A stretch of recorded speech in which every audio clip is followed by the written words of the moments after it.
Idees força. Història de Catalunya part 2.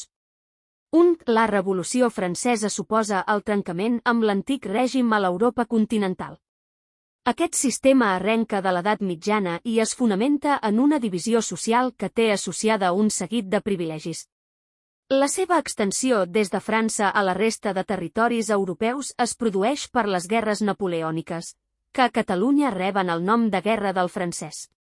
2. Aquest nou període històric es caracteritza per la introducció del capitalisme com a sistema econòmic i a Catalunya, a diferència de la resta de l'Estat, suposarà la industrialització i l'aparició de l'obrerisme al nostre país.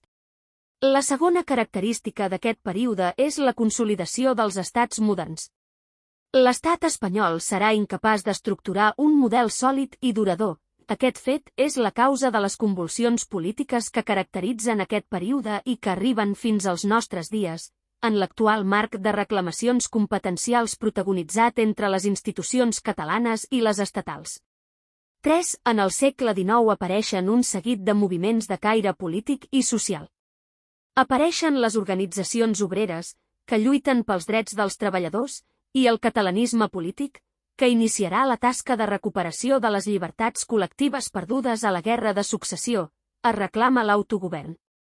4. Paral·lelament al catalanisme polític, apareix un moviment de recuperació cultural que anomenem la Renaixença, que pretén recuperar la consciència diferencial catalana a través de la cultura.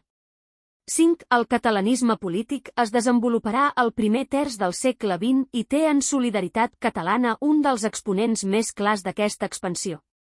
6. La Setmana Tràgica i els anys del pistolarisme ens mostren les tensions socials enmig d'una societat desigual i injusta.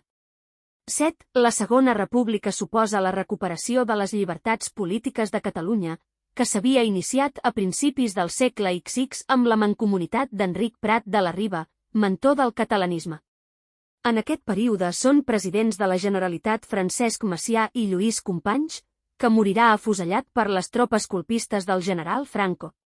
8. La insurrecció feixista del general Franco i la seva victòria militar a la Guerra Civil suposen, de nou, la pèrdua de les llibertats públiques de Catalunya, així com l'exili i la mort per a milers de catalans i una repressió política i cultural que durarà els 40 anys que s'estengué el seu règim dictatorial. 9. La mort del dictador obre la porta vers la democràcia.